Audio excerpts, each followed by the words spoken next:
Blog Talk Radio.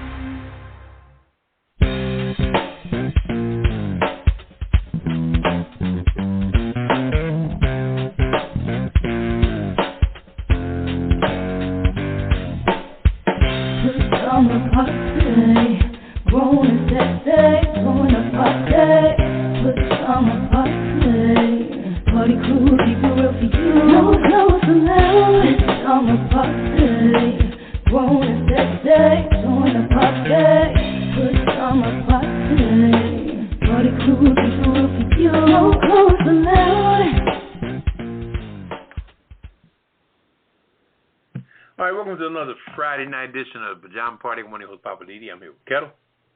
Hello.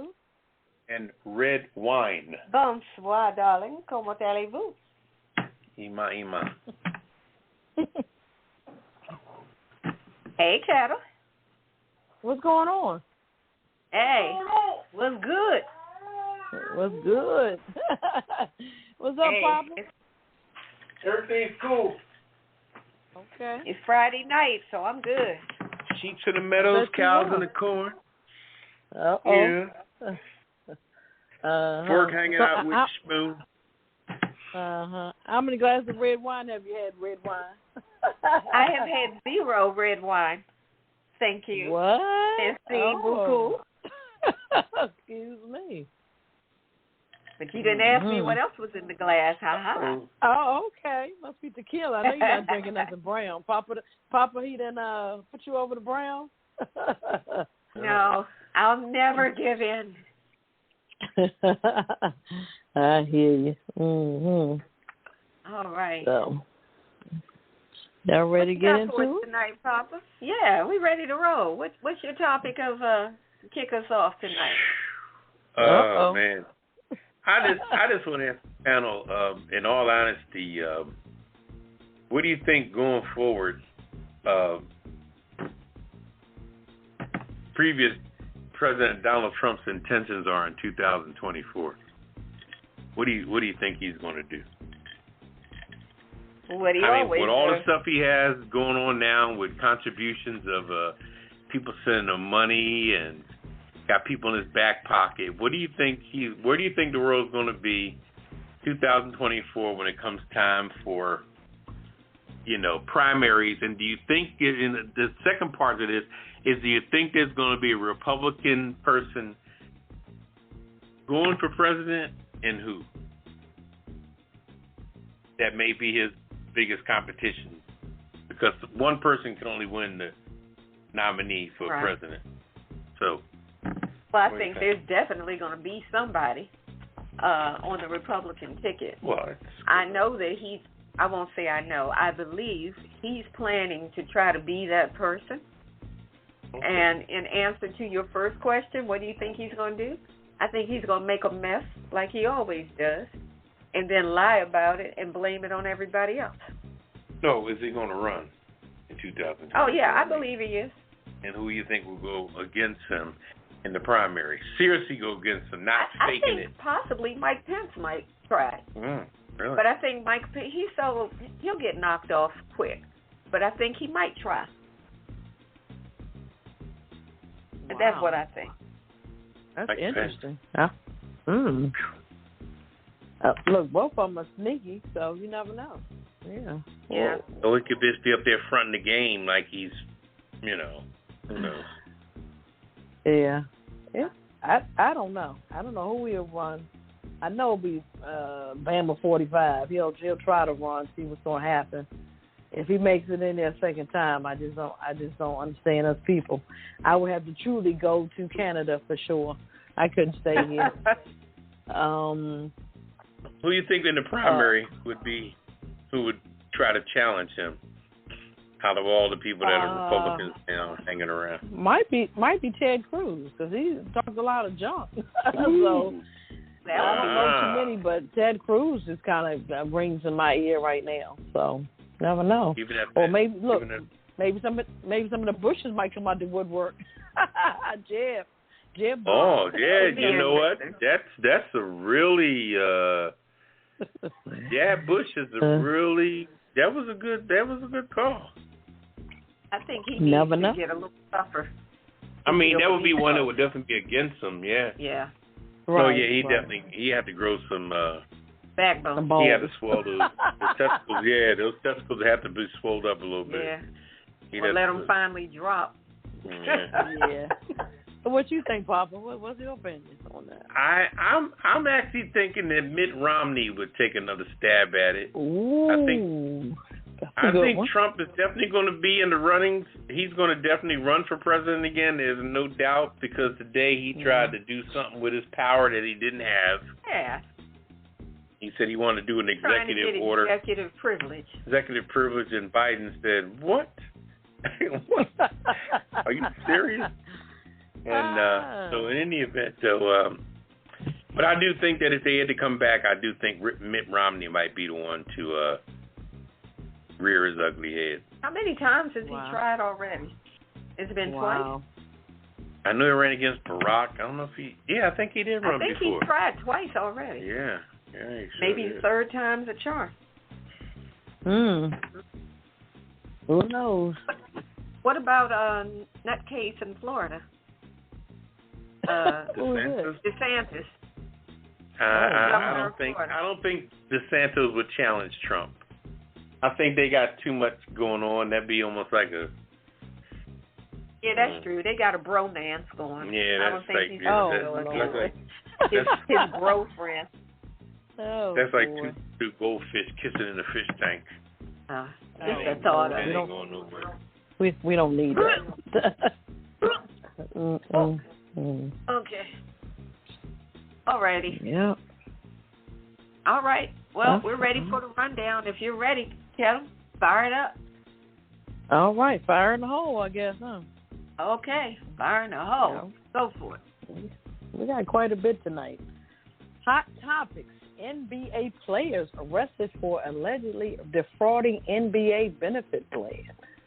Wow. Like, you're not making enough money already. That's going to be interesting. Also, Lax Estate sues Thermo Fisher Scientific over use of her cells. Also, supply crisis drives Walmart and rivals to hire their own chips.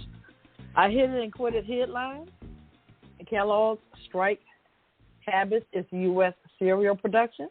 Also, D.C. gets a new area code. Okay. Also, L.A. passes one of the strictest vaccine mandates in the U.S. Biden acknowledges the Indigenous and Columbus Day message. Right on. Also, founders of Black Home Shopping Channel to produce new channel on Amazon, Roku, and Apple TV. Kudos. And why Biden can't fire Postmaster General Louis DeJoy. We talked about this last week. Also, it's going to be interesting. Our cocktail of the week, I got a surprise for us. We got Halloween coming up, so I got a big surprise on that one. What's popping with Poppa DD? Our weird news. Of course, we got to lighten it up. Man suing psychic saying she falsely promised curse removal. Also, nutty squirrel leaves 42 gallons of nuts in man's Chevy. And anti-flagellant betting seeks to soothe late-night farters. I'm just saying, Redwine, call it what it is. Living for the City with Poppa DD, my Hollywood wrap-up. The kisser list and the last word. So sit back, relax, get your favorite cocktail, and we'll be back with the hot topic. So I was looking over the Cocktail of the Week archives, and we've had so many really great drinks over the past year and a half. We've had our original signature drink called the Pajama Party and a Game Changer, and of course we have the last word. I like the Revolution. It was Hennessy, lemon and lime juice, agave juice, and bitters with jalapeno slices. Woo-wee! I like that Crown Royal Flush with the Crown Royal, peach schnapps, and cranberry juice. Oh, yeah. And one of my favorites was the, what's it called? The Dutch Mule. Yeah, the Dutch Mule with the Ketel orange vodka, lime juice, and ginger beer. There are so many to choose from on the apajamaparty.com website. So check out the Cocktail of the Week archives to get the recipes. And you can find out how to make the Cocktail of the Week and sip along with us. Are the instructions there too? Sure they are, along with pictures of the drink so you know exactly what it's supposed to look like. So what's that y'all got in your glass? This is a boomerang. Well, I got a kinky read over here. And I got the aviator. Get the recipes at www.apajamaparty.com and click on Cocktail of the Week. Cheers!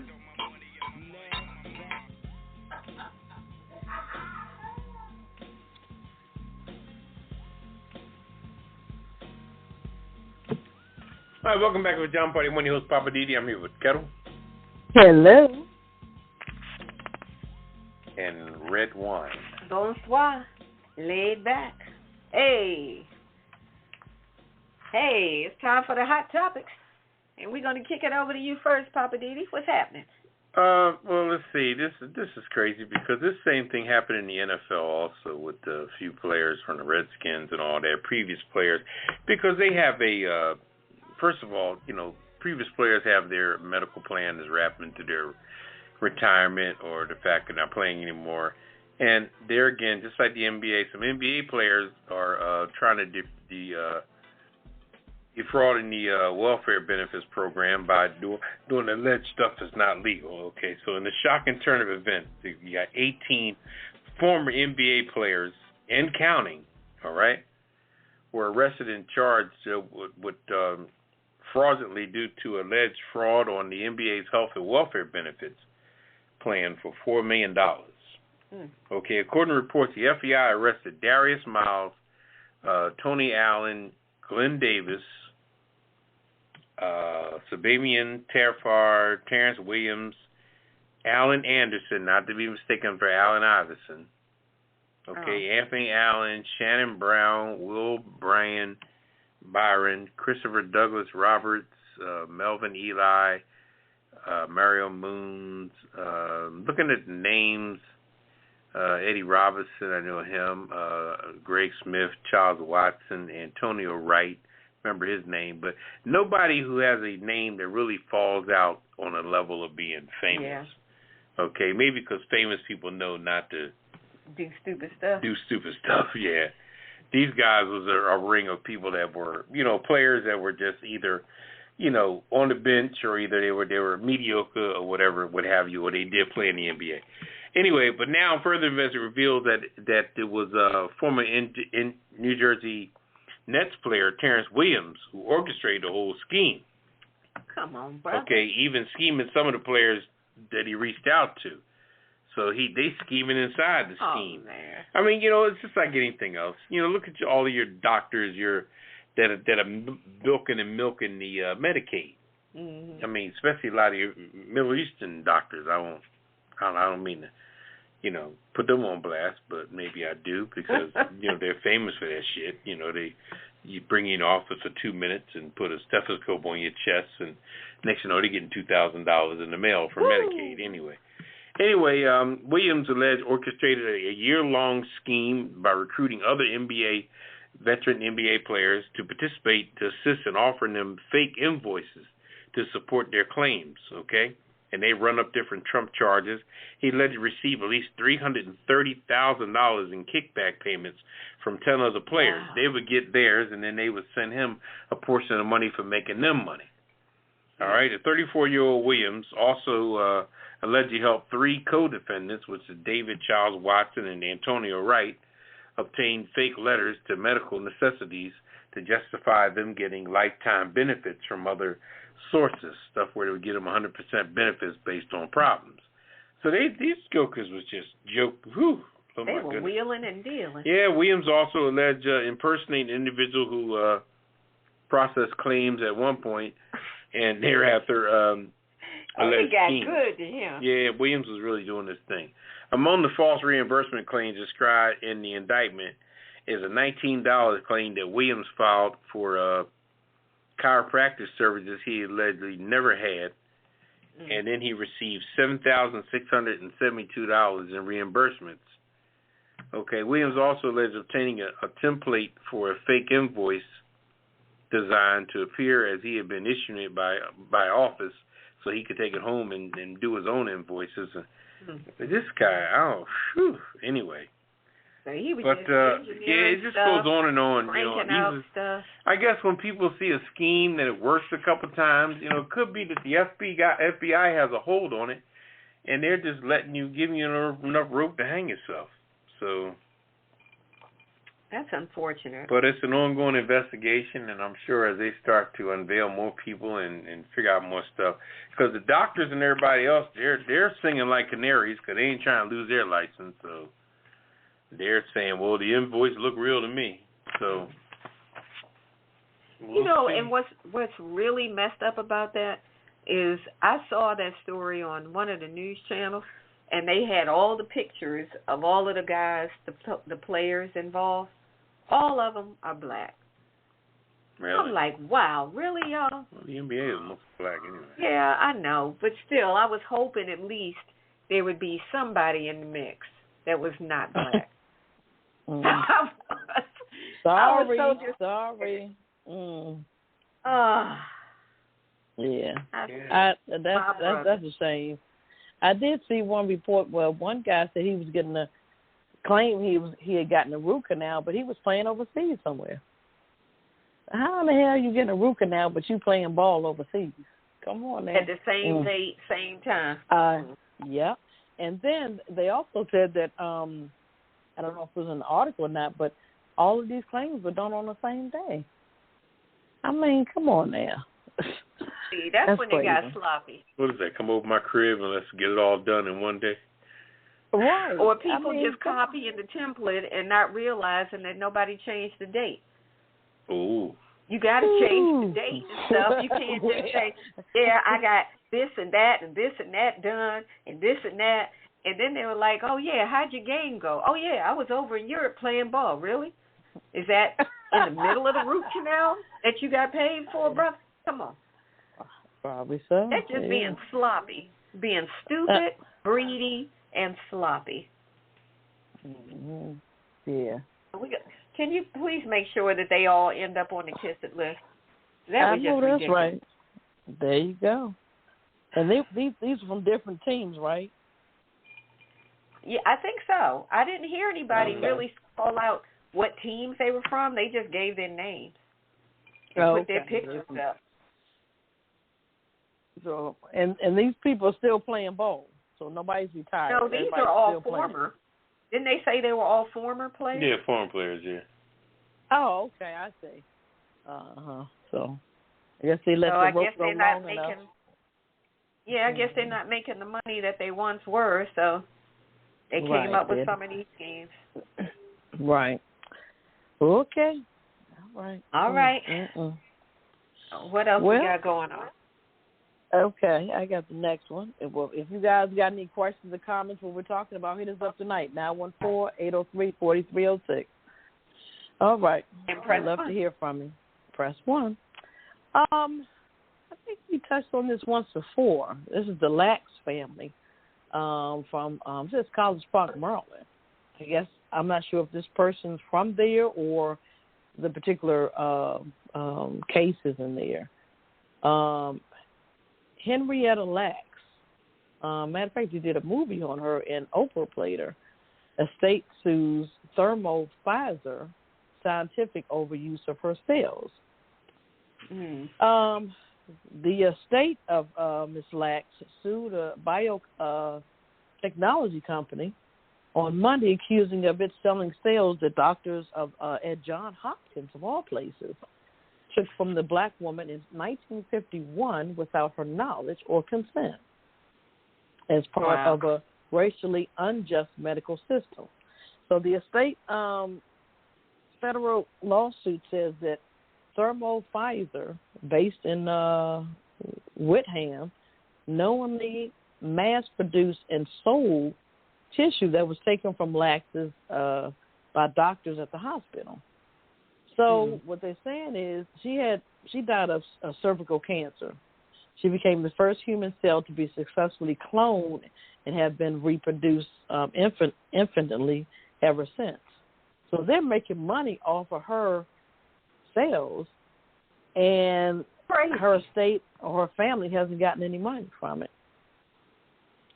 And I'm not sure how they found out, but says on the website, the company says it generates approximately $35 billion in annual revenue. Come on now. Wow. And this happened in Off of her 1951. sales. Well, off of her sales. That's crazy. Yeah. Because they said that her sales were, they have been used in countless scientific and medical innovations, including the development of polio vaccine and a gene mapping. So, I mean, that's huge stuff. That's big stuff. Yeah, that's major. And, yeah. So, because of this woman, you got a lot out of this, you know, her particular sales. And you continue cloning them, and the state, I mean, I don't know if she had any children or not, but they're not getting anything. Wow. So, let's just see how far this is going to go. But, yeah, they did a movie on it, so.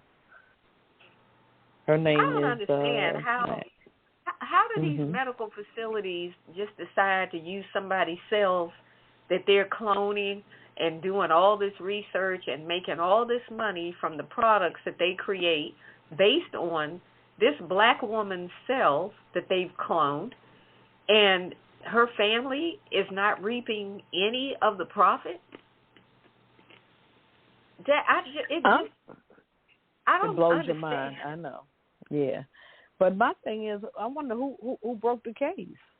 How did apparently somebody inside, must have been a scientist, somebody must have found out that this is what they were doing, and this was her cells. So apparently maybe they did some research because she had cervical cancer. Maybe they were doing some biopsies or different things and found out her cell was a pretty good cell to use. But her not knowing, I mean, come on now. I mean, we don't want to do the racial thing, but is it because she was black? And and they could have been looking at, okay, she's already died, but we want to save her cell because it's an interesting cell. You know what I'm saying? You know how scientists are, you know. Yeah. So. Okay. That's the only thing that I can think of. But still, reaping the benefits. I hope her family wins their lawsuit and gets paid. I agree. So, yeah. So we need to put that Thermo Pfizer Scientific on the kiss it list. All right. What's the name of them again? Thermo Scientific. Thermo Pfizer. Fisher. Okay. Mhm. Yep. All right. Got it. We'll see. All right. We'll see how far it goes. Okay. Mm-hmm. That's a lot of money. Well, I've got a follow-up. Last week we were talking about the problem that's going on with the supply crisis, with the ships, those supply ships coming from overseas being just basically anchored in the ocean because they can't get to the ports in California to have their merchandise offloaded because they're so backed up. It's so many things going on. You know, they're short-handed on staffing, so they don't have enough hands to offload the stuff. Only so many ships can get into the port to be offloaded. So as a result, you got all these ships just sitting out in the ocean. They've been out there for weeks, and they're just sitting there waiting for their turn to get to the port on the West Coast in Cali to get their stuff off. So in the meantime, you got ships that at one point used to carry grain and food and all that kind of stuff. Now these same ships are carrying Paw Patrol, Batman, Transformers, and baby dolls and all that kind of stuff. They're sitting out there, like I said, anchored in the ocean, waiting their turn in line. But what's happening now is retail giants like Walmart are chartering their own vessels to beat this whole problem with the global supply chain backup. So, I mean, they're paying like around on the average of $20,000 just to charter a ship or a boat, whatever they call it, a cargo ship. They're trying to get their own ship to get their stuff directly from overseas like China, Japan, Taiwan, wherever they get their stuff, and have it come to a different location, so it's not coming into the main port. And these stores like Walmart and Amazon and I don't know if Apple is doing it too, but companies like that are now saying, you know what, we can't just keep waiting on this backup to get cleared up, because the longer we wait, the more stuff we can't sell, the less money we're making. And what they're doing in the meantime is the stuff that they do have, they're upping the price. Because, as you know, the supply and demand ratio, if there's only X number of products and everybody wants them, then they raise the prices. So if you get the product, you end up paying more for it. So it's pretty much, that's what they're doing. And they're saying that they justify it, the higher prices, saying because we're paying more because of COVID, because of inflation, and whatever other bullcrap reason they throw in the mix. Everybody's justifying why they're adding more cost to the prices. So like I said, these companies, these are like your big companies, they are now chartering their own cargo ships to try to bring stuff in. And we're talking about stuff like clothes, furniture, electronics. They got billions, with a B, billions of dollars worth of stuff sitting on cargo ships, just sitting there out in the ocean, chilling, because they can't get to it. I don't understand why is it floating? Is it because of the manpower, or, you know, what's the problem? Why they can't get the merchandise? That's what I'm trying to understand. It's a combination of things. You have so many ships. One person described it as it's like a 10-lane highway trying to get into 5 lanes. So you have all of this traffic trying to get into like 5 lanes, which then merges into 1.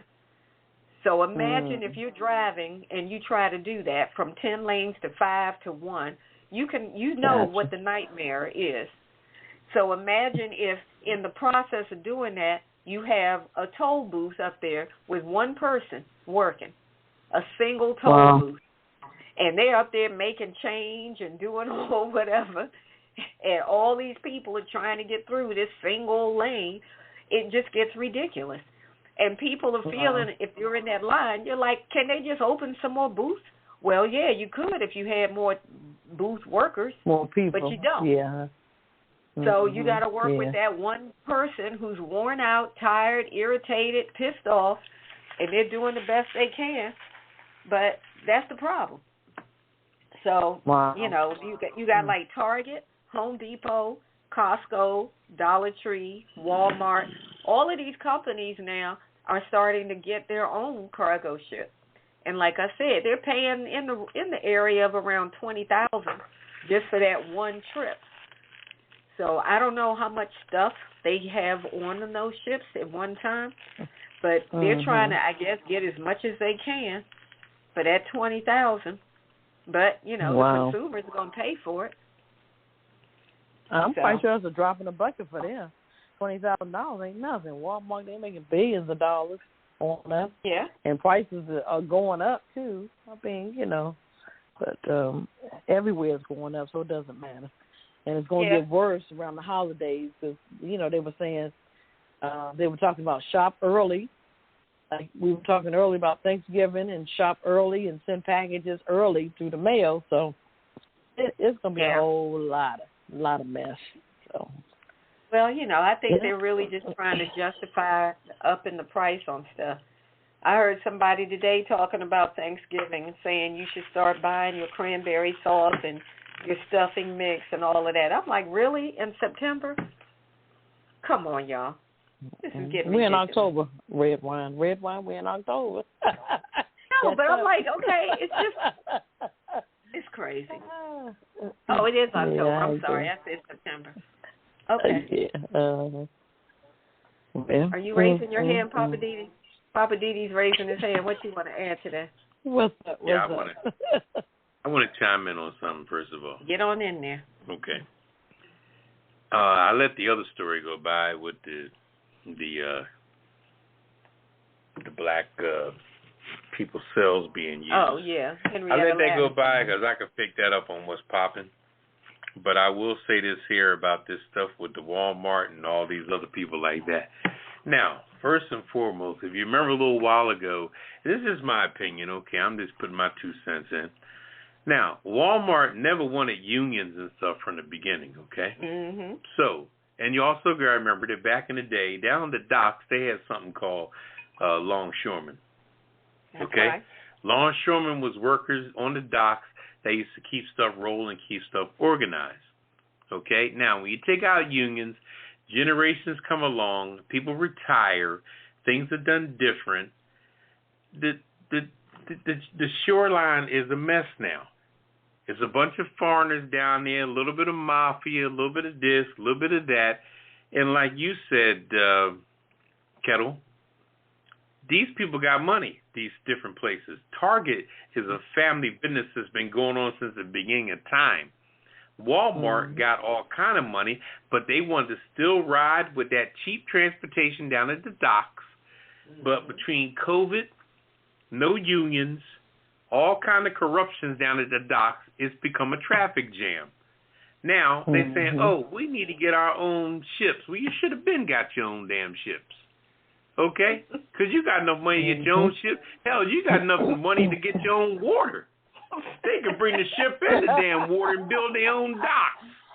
They could build a river right next to the store. That's what kind of money they got. But, you know, they don't want to, everybody wants to be cheap.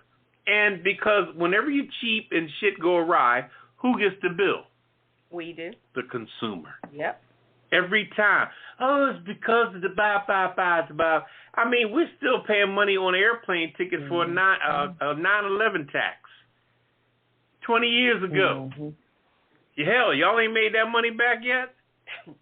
In 20 years? 9/11 tax? You know, and I'm not disrespecting the day, don't get me wrong. But like I said, Walmart, like you dollar store, I ain't got no sympathy for near one of them motherfuckers. Excuse my expression.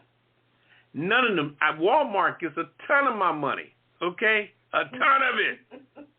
All I can spare. I even run to Target, throw them a few dollars every now and then, and push come to shove, I run the dollar store. So they all getting some of my money, every last one of them. Every last one of them. So when they sit back and say, oh, well, the docks is backed up, yeah, because the generations have changed. Nobody's there. There's no union. There's no organization. Same old people doing the same old things, cutbacks, people getting paid off. All of a sudden, all right, let this through. Let that through. Hey, Walmart threw us $20,000. Go ahead and let this ship through. Bye. This is the kind of talk and conversation that goes on. And Walmart, on one level, is frustrated as hell. But on the other level, they can rip off the poor people. So they're kind of still making their billions. So, like I said, I just wanted to put that out there. But do me a favor. Don't have no sympathy for none of them bastards, okay? Just spend wisely and don't worry about them because they need to go off their ass and get their own ships and, like I said, their own damn water. Okay. Anyway. I'm not mad at that. Yeah, you're right. I'm not either. Right. They definitely, I mean, I'm like, yeah, y'all getting your own ship, but who's going to pay for that ship? That's the problem. Yeah. Right. Well, if you guys want to join the conversation, hit us up tonight, 914-803-4306. And press 1. Press 1. All right. We'll take a little CC. Absolutely. And we're coming back with the hit 'em and quit 'em headlines. We're going to hit 'em and we're going to quit 'em on the Pajama Party Show. Hey, this is Ketel with the Yellow Top. I'm waiting to hear from you tonight. I'm at the Pajama Party Live. So you can reach us at 914-803-4306. Or you can check us out on apajamaparty.com. I've got my opinions, but I want to hear yours. Poppa DD and Redwine are trying to beat me down, so I need you to call back and back me up. I know you're out there. I can hear you breathing, so call me now. 914-803-4306. I'm right here on WBJP, Blog Talk Radio, waiting to hear from you. Here they come. I gotta go.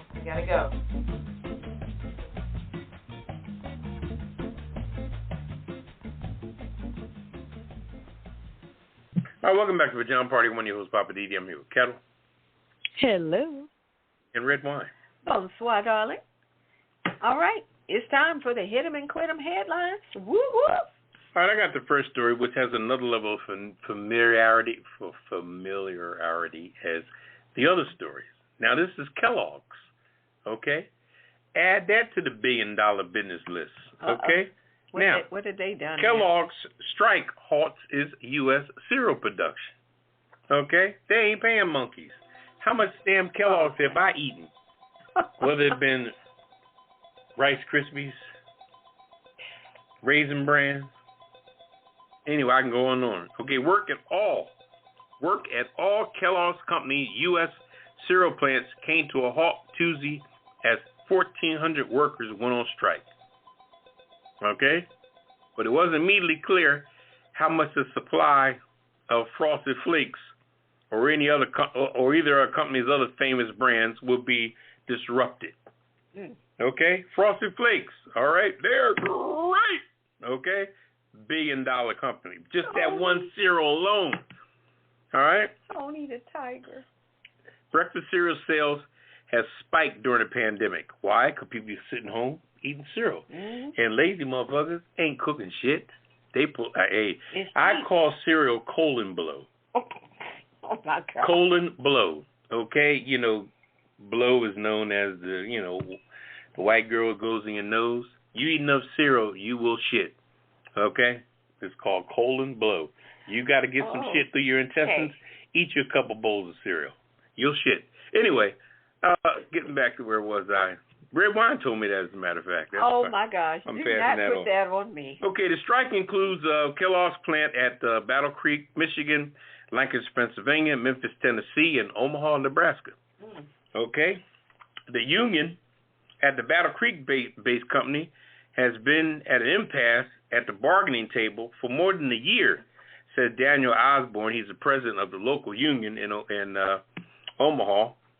The dispute involves an assortment of pay and benefit issues, such as lost premium health care, holiday and vacation pay, different reductions that the company wants from their pay based on whatever it's supplying. Like they supply the plastic gloves and everything they use to process this stuff.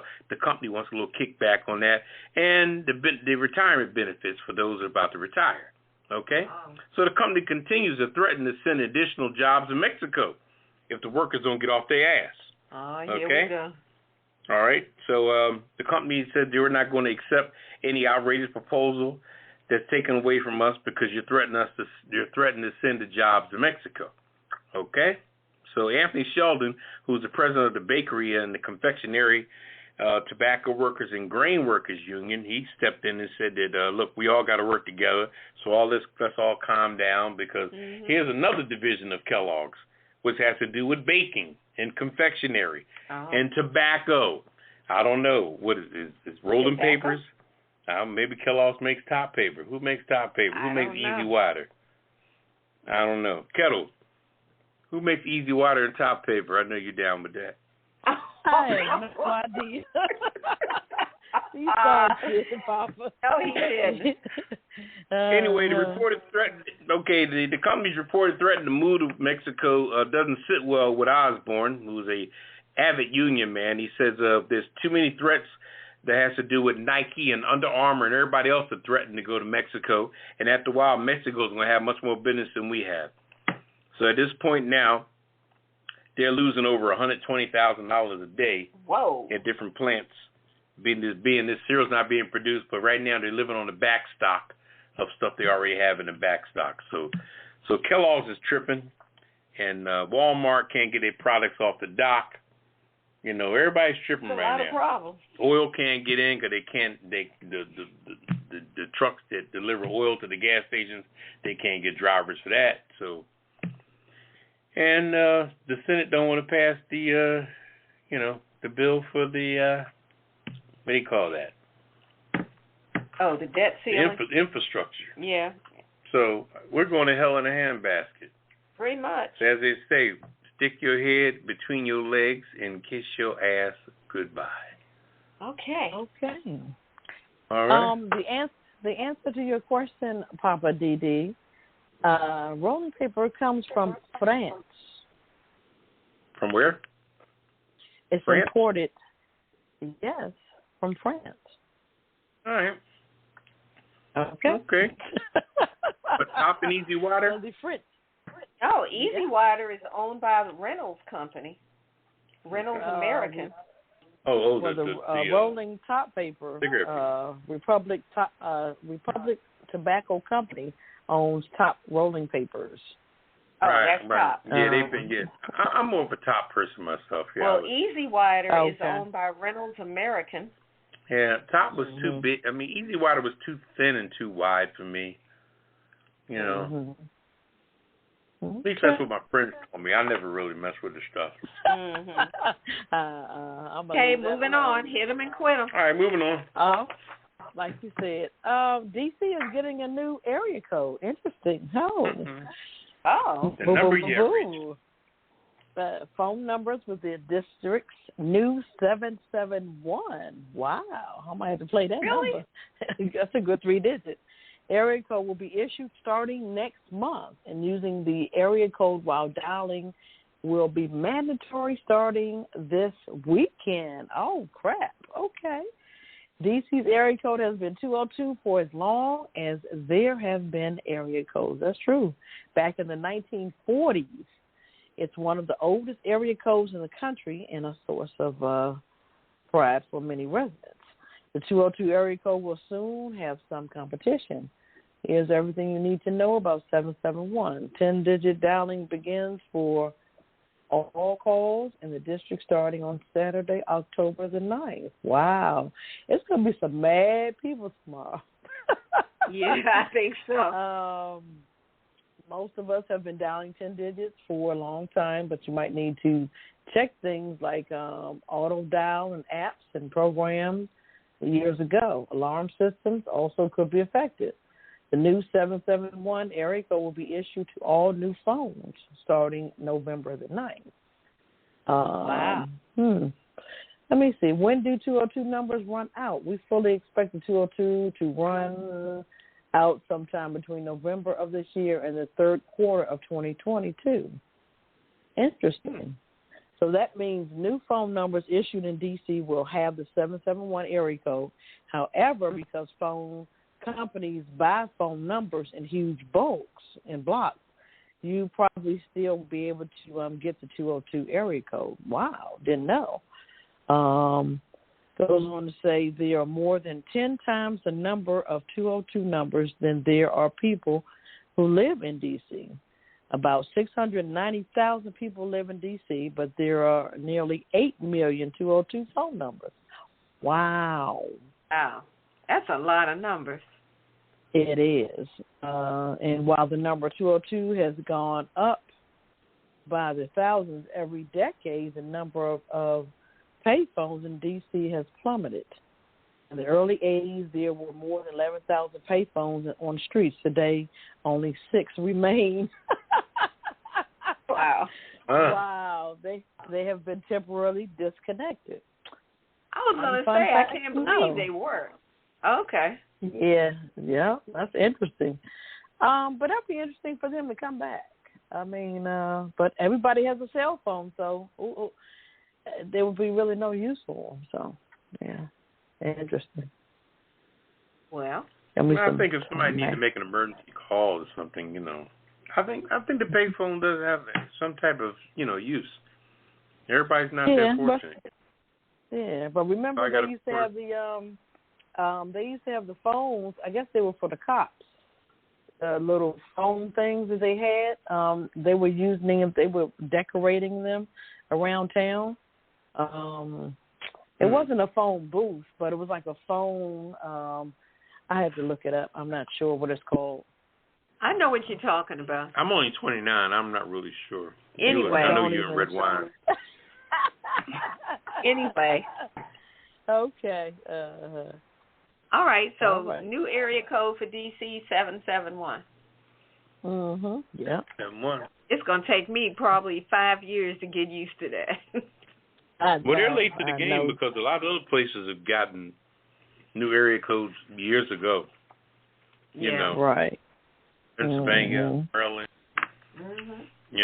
Please, they've gotten. But you see how long D.C. has had that 202. Oh, yeah, without a doubt. So, yeah. So, all right. Mm-hmm. That's a long one.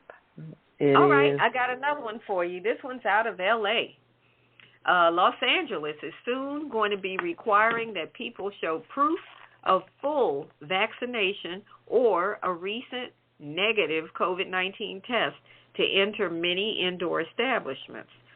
They're saying that this is one of the strictest vaccine rules in the country when it goes into effect starting next month in November.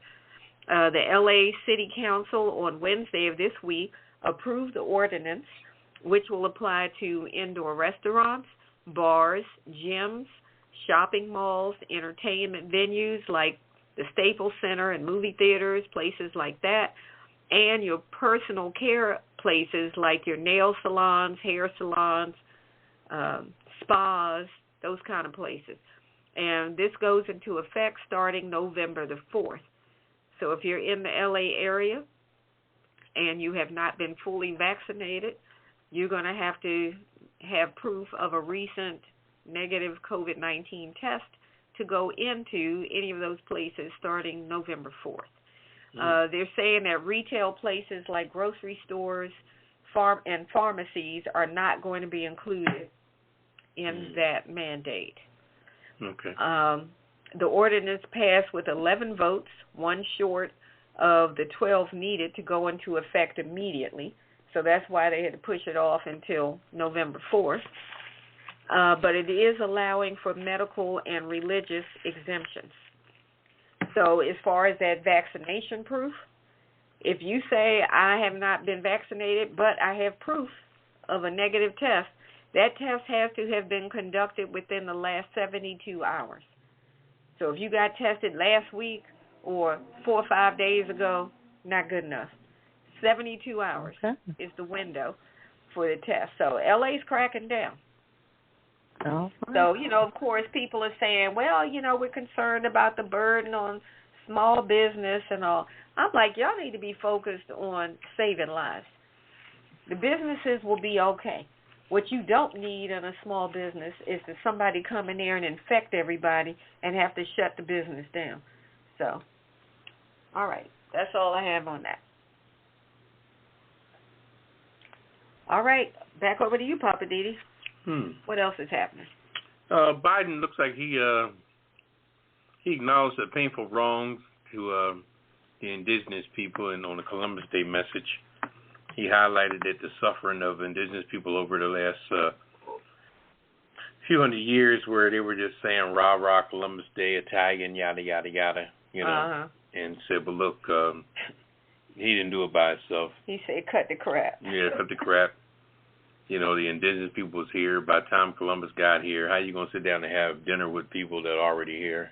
And you act like you... How do you discover something? How you discover something that was already here? Yeah. Because every time you see a picture of Columbus covering America, there's always somebody on the pier waiting for him to pull up. I just never understood that.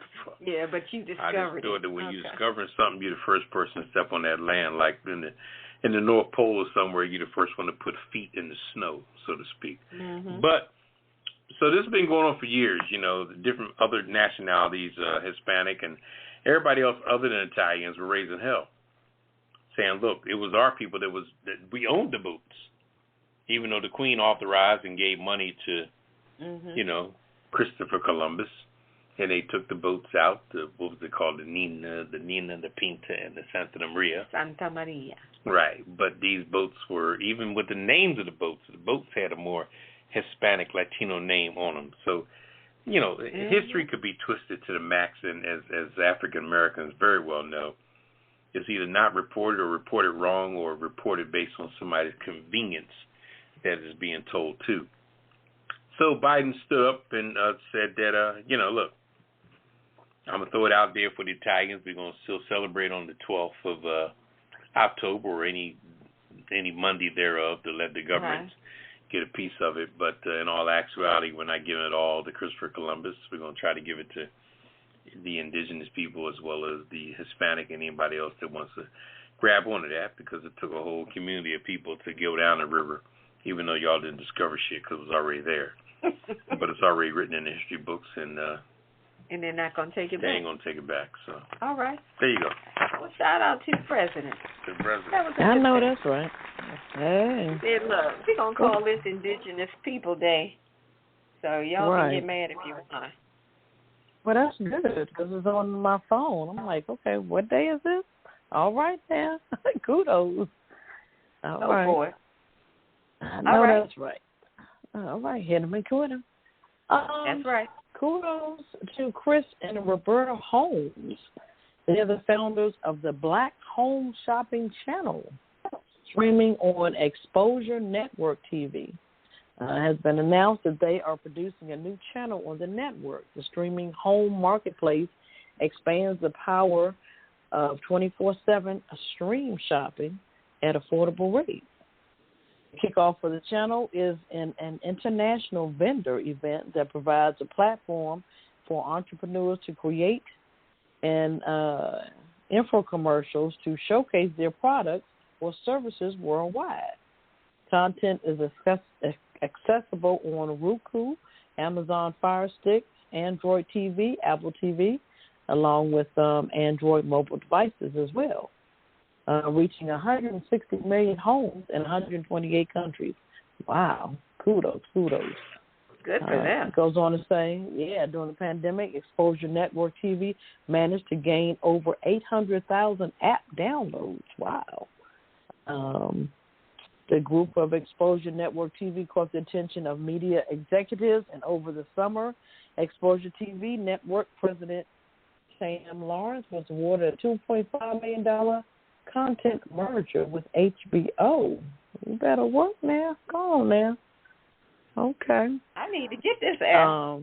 Much as I like shopping TV, home shopping. They said Lawrence is also the publisher of Exposure Magazine, co-publisher of Keynote Magazine, in partnership with international speaker and trainer Sean Fair. Okay. So in 2022, content on Exposure Network TV can be viewed in flight on United Airlines. What? And Delta Airlines. Okay. You want to learn more about the Black Home Shopping Network streaming home marketplace and Exposure Network TV at exposuretvnetwork.com. Wow, I say kudos to Chris and Roberta Holmes. Hey, look, maybe we have finally arrived, huh? 40 acres and a mule, huh? Hey, you said that was Exposure TV Network?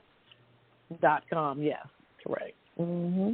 Oh, you trying to join now while we on the air? I'm going to check them out. Because I get on PBC and HSN, but if there's a Black Home Shopping channel, I'm going to check them out. I personally think there's enough money to go around, enough business to go around. I think a lot of these businesses, Amazon and Walmart, they could stop doing business today and still stay filthy, dirty rich. And it's time that people stop letting other people get into the fold. And this is why ships are backed up now. Just to reiterate what we were talking about earlier, ships and buses and all kind of stuff is backed up because the rich is so rich and they got the lines so full that nobody else can get in because they killed the unions, they killed the longshoremen on the water docks, they killed everything thinking they could do it themselves and they can't. There you go. Anyway. I said spread the wealth. Yeah, spread the wealth for sure, but nobody's going to do that. Jeff Bezos doesn't need to get all the money. Well, look at him. Yeah, that's true. He gave half of it to his ex-wife. All right. Well, I got another follow-up story for you. Remember last week we were talking about what was going on with the Postal Service and Postmaster General Louis DeJoy. And we were trying to figure out, why doesn't Biden just fire him? Fire that. Why is he still in office? If Trump put him in, why didn't he go when Biden got in? So we did some research and found out some interesting things that maybe our listeners didn't know. So while the president can fire other high-ranking executive officials at will, federal law prohibits the president from firing the Postmaster General under any circumstance. I was like, what? Wait a minute, but how did the previous one get fired for DeJoy to get in? Well, let me tell you. Okay. Biden can attempt to get rid of DeJoy. No. No, I don't know the answer to that. So let me just finish telling you what I do. All right, go ahead. Well, you ain't talking about Biden can attempt to get rid of DeJoy indirectly, but there are legal uncertainties, certain to trigger Republican complaints of what they call norm busting, which is basically saying that's not the way normally things are done. Oh, so we didn't the Democrat ain't gonna say we, but fuck it, I'll be down with it. Okay. So the Democrats didn't complain when Trump fired the previous one. They didn't complain with norm busting. Because they had the majority. So I'm going to go back. I'm going to get to it. Regardless, you're saying it was a law that can't be busted. But so how was there's it an busted exclusion for Trump? that has to do with the majority on there's a board of governors. So let me finish telling you. Okay, so you give me vanilla chocolate and strawberry ice cream. No, okay, let me just finish telling you. So, so we talked about the legal issues about if you do that anyway. So DeJoy would basically end up remaining in control for months or years to come based on the legalities of everything.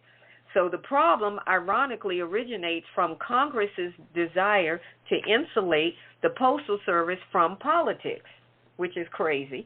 For most of American history, the Postal Service played an integral role in what they call the spoils system, and the Postmaster General was a plum post that people wanted to have that job, and that person in that job was considered to be an ally of the president.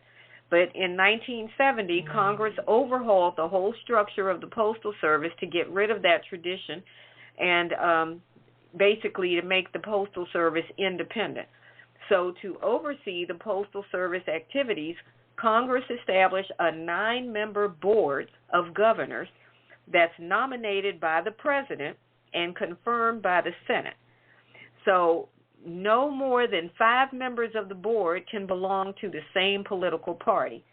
So you're always going to have a 5-4 mix on the board of governors. Right, that's what I was saying. I will get to it. So you always have a 5-4 mix. It's either going to be 5 Dems or 5 Dems and 4 Republicans or vice versa.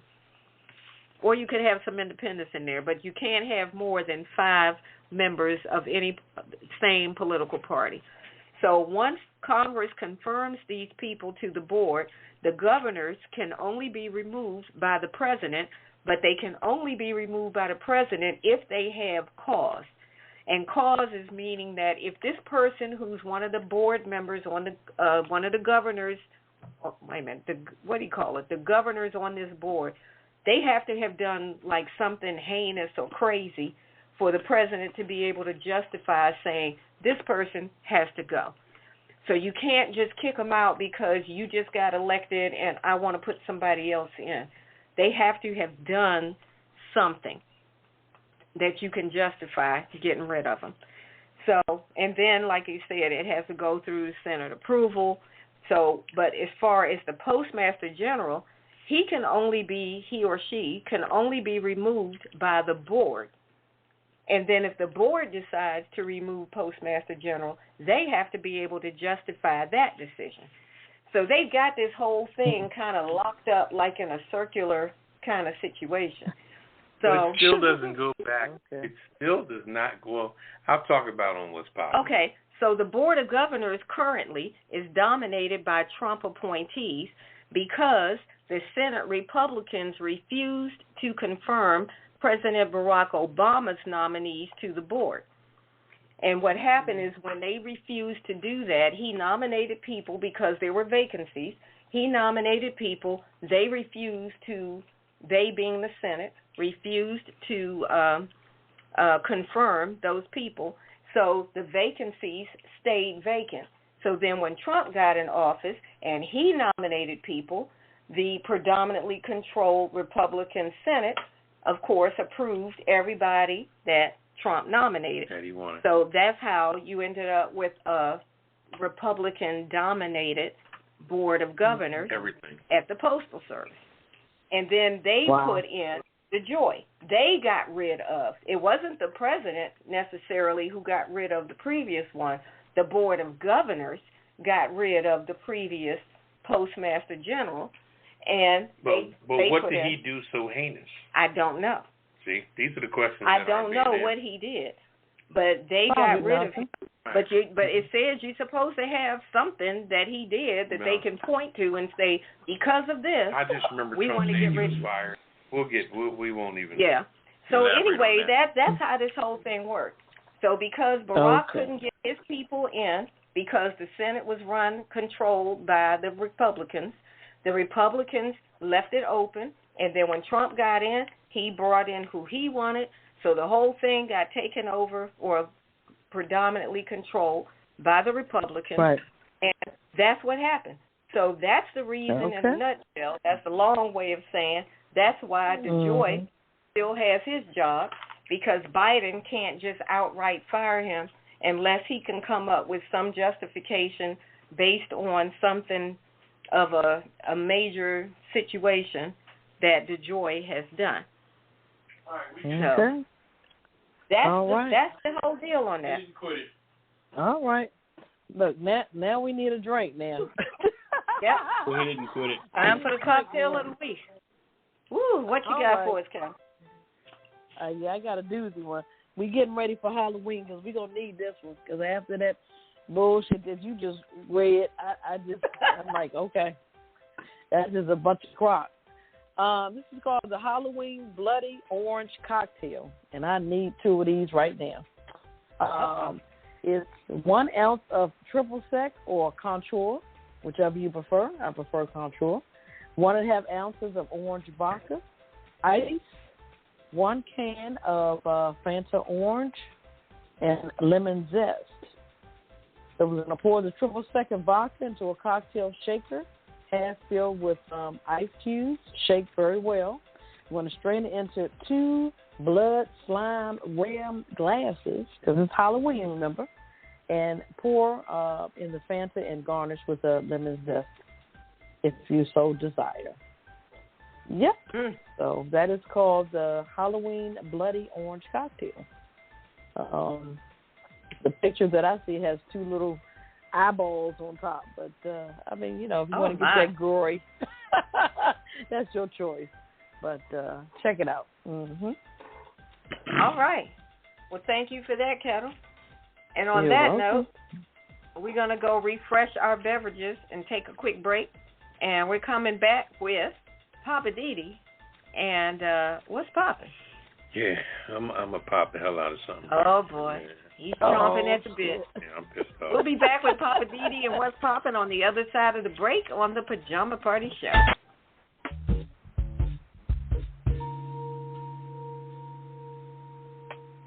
Your finest cognac over a glass of ice in a short glass. Goes great with Poppa DD's segment. Living for the City on Blog Talk Radio every Friday night at 9 p.m. Eastern Time or apajamaparty.com on a live stream. I want to talk to that Poppa DD myself. I'm going to hit him up. It's on 914-803-4306. Once again, that's 914-803-4306. And you should too.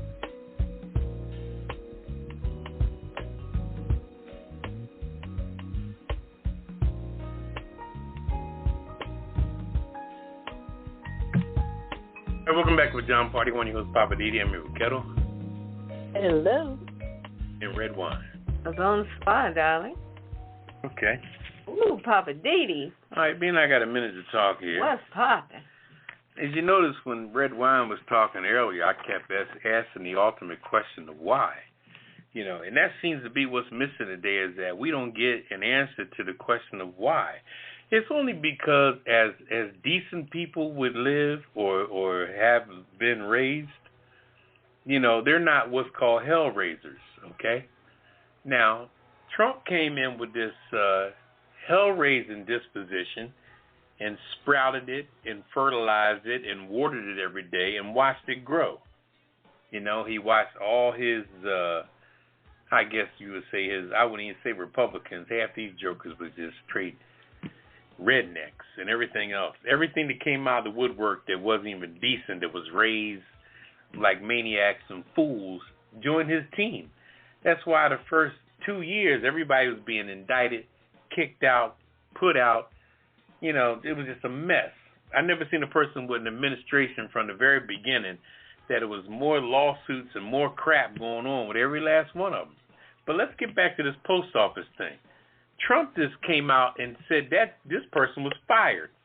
And the people that you were speaking on, Redwine, the board, so to speak, followed suit.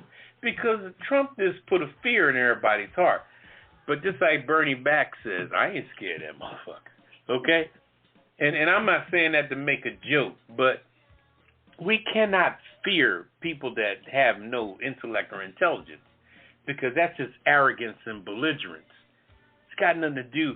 You can have muscle, but muscle's no good without smarts. I ain't never seen anybody win a war that didn't put together a strategy. You know what I'm saying? Mm-hmm. You can have all the talent in the world. Look at the United States basketball team. Hell, they almost lost to the France, and they lost to Nigeria in the preliminaries and everything else, because all they had was shooters, but they ain't had no togetherness. If they didn't have, what's that boy's name, Kevin Durant, in the final game, they would have lost that shit. But Kevin Durant, being as bad as he is, he scored the points they needed, and the consistency kept right together, and they beat France in the final to win the gold medal. But if Kevin Durant wasn't there, they would have lost, because there was no togetherness. And like I said, getting back to Trump, he think he's a badass. Do what you want to do, say what you want to do. You're fired. He started that stuff on The Apprentice on TV. You're fired, you're fired, you're fired, you're fired. Arrogance. And some people fear arrogance. Me, myself, I just sit back and say, what's wrong with that motherfucker? You know what I mean? Because you're going to burn out eventually. He's, 75, 76 years old? In 5 years from now, he'll be drooling on his shirt and pissing in his pants. He's probably wearing a fucking, what do you call that joint in your drawers? A Depend. He's probably wearing Depends already. And no disrespect to him, I wish the man lived to be 100 years old. But Father Time catches up with everybody. You can only be evil but for so long until it works on your psyche. People won't follow you. I'll give you an example. The girl, who's the girl that did all that music, won all them Grammys? What's her name? She was wearing all the costumey stuff with the... Lady Gaga. No, not Lady Gaga. No. The white girl. No. The white girl, she was just at the Met Awards looking beautiful now. But she was dressed up in all... Billie Eilish. Billie Eilish. Okay, Let's look at Billie Eilish, for example. Now, Billie Eilish, when she came out, she was wearing like a muumuu, okay, with green hair and all kind of shit hanging. She had great music with great rhythm, but she was all covered up. But then she went to the Met Affair with the hairstyle nice, big old titties hanging out, cleavage showing, looking sexy as a motherfucker. So now what happens to all her followers that are still wearing the muumuu? That's wearing all the makeup and the crazy shit and the earrings hanging, and now Billie Eilish feel like she wants to show her titties now. And this is the same thing I'm saying about Trump supporters. Trump is being crazy, but he's turning nice people crazy. But what happens if something happens to Trump? He falls off, or he gets Alzheimer's, or he ain't powerful no more, or he's not relevant no more. What happens to the people that was following you? They don't know where to go because the Pied Piper ain't blowing the whistle no more, ain't blowing the horn, ain't blowing the flute no more. When your leader falls off, what do you do if all you was a follower? Well, if you're just a follower, what do you do? What happens to your leader? And this is what's happening with the Republican Party right now. Everybody thinks they're the shit because they're not leading, they're following. But if you just following, you ain't shit. Woo! You need to be a leader in order to have a position. But you can't just keep giving money to Trump's campaign and thinking you're a strong Trump supporter. But what are you? What are you? I tell you what you are. You're losing $56 a month to his bullshit cause. Woo!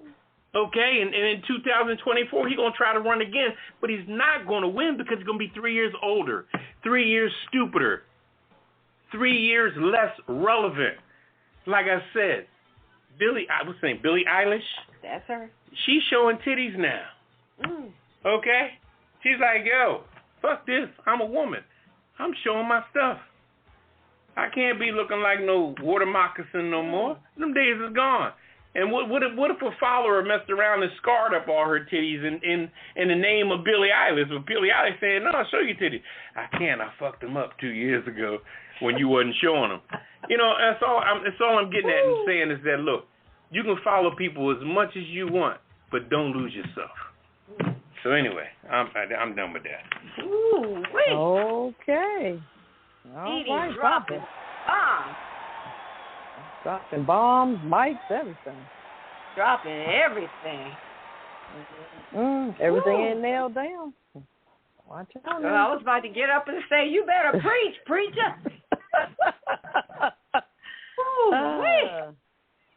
I tell you, the next 3 years is going to be deep. It's going to be deep because all that cockiness, I think all them Trump followers are going to realize that what we do now that Trump ain't leading us no more, who do we turn to? You know what I mean? Hey, man, that's a mic drop right there. I don't think they're going to find nobody that got the same arrogance as Trump. I know that's It'll be right. interesting. Yeah, it's going to be real interesting. Oh, my goodness. All right. Well, you know what comes next. Poppa DD got heavy on it. Gave us all that heavy wisdom. We got to lighten it up. Got to lighten it up. Lighten it up. Come on with it. Our weird news. I got the first one here. Oh, okay. Lighten it up, Cal. California man is suing a psychic saying she falsely promised she could remove a curse. California man is suing a psychic who he claims falsely promised to save his marriage by removing a curse put on him by his ex-girlfriend. Oh, my gosh. Here we go. Please put this man on Kiss the List. Mario said in a lawsuit filed in Torrance Superior Court and seen by NBC Los Angeles that he paid psychic Sophia Adams to remove the saved curse. He accuses Adams, her businesses, psychic love specialist by Sophia and her family of negligence, civil conspiracy, and international and neglect implication of emotional distress. God damn. Okay. He's seeking $25,000 in damages. Wow. Really? He. How do you get that from her? That's crazy. That is crazy.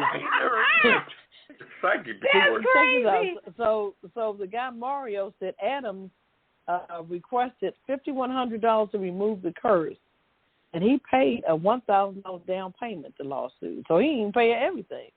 So I guess until you pay the other half, she gonna remove the curse. So you owe her $4,100, but you trying to get $25,000 from her. That is crazy. Yeah, that's crazy. That's crazy on multiple levels. Yeah, that's why this is weird news. Well, how about if you paid her $1,000 and you're not satisfied? Why don't you just sue her to get your $1,000 back? How are you coming up with I need $25,000? What's the court? And the stress. Court ain't gonna believe nothing. Okay. Yeah. You're right. That's why it's the weird news. Yep. So he claimed that it didn't help. You know, first thing I'll get the curse off, so nothing changed in the marriage or whatever. So he's like, look, I'm pissed. I want my money back. So he was looking for a guarantee.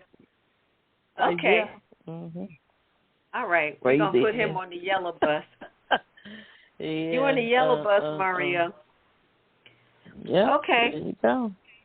Well, speaking of nuts, I've got a squirrel out of Fargo, North Dakota, that's nuts for walnuts, to the point where this squirrel collected 42 gallons of walnuts and stored them in the back of somebody's Chevy Avalanche truck.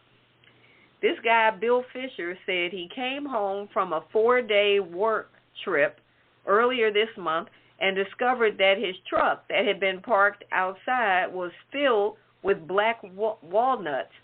And he said each of these nuts is like the size of a lime. And he took some pictures and posted it on Facebook. He said the walnuts were tucked into every nook and cranny of his Chevy truck, including the engine compartment and the fenders. He had to remove the fenders and stuff just to get all of the nuts out of his truck. And he said he ended up filling 7 6-gallon containers. So he said, after I pulled off the fenders and cleaned all the walnuts out, I thought I had them all and took it down the road, turned the corner, and found one rolling down the windshield down the windshield where the windshield wipers go. He said these nuts were every place.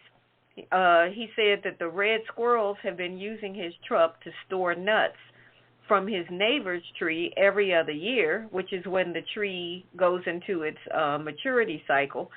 And he said that he had other vehicles that were close to the tree, but they always go for the truck.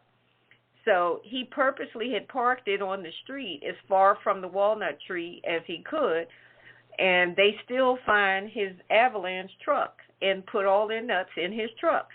And he said the squirrels would sit right there in the tree and watch him clean all of those nuts out.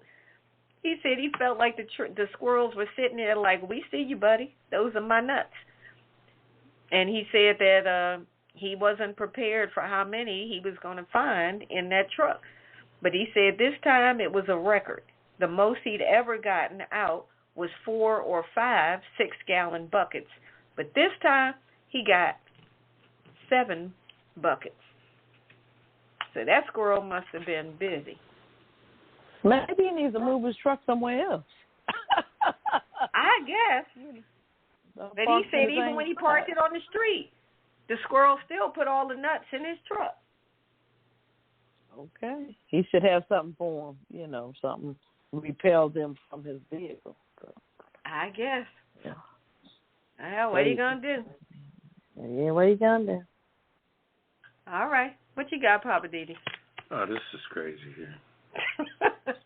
Aren't they all? What's this word here? Flatulent?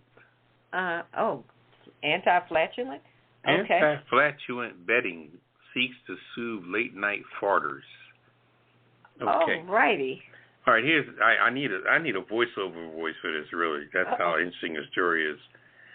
Do either you or your partner find yourself farting up a storm in the dead of night? If the answer is yes, then don't worry. Your secret is safe with us. Okay, we may just have the product for you. What you got? It's called Shreddies. Shreddies is the company behind the game-changing anti-flatulent underwear. Has recently announced its latest innovation, and it's one that is sure to be a hit for the whole family's anti-wind bedding. Okay, Shreddies carbon undersheets and Duval cover filters have carbon panels built in to trap the stench of foul gas to help people with bad wind and those they sleep next to. Okay, according to the company, the flatulent filtering debit cover included in your inbuilt carbon panels to trap flammable gases because they escape through your Devid, whatever. Oh, this is. Is that duvet? Duvet. Oh, they're talking about the duvet covers. Okay, whatever. This shit is just. Anyway. Wait a minute. So they say all you need to do. All right, here we go. All right, let's just simplify this shit. All you need to do is simply insert your own duvet into the cover of your into your covers. Wait a minute. All you need to do is insert your own duvet into the cover, and your gas will be discreetly filtered all night long.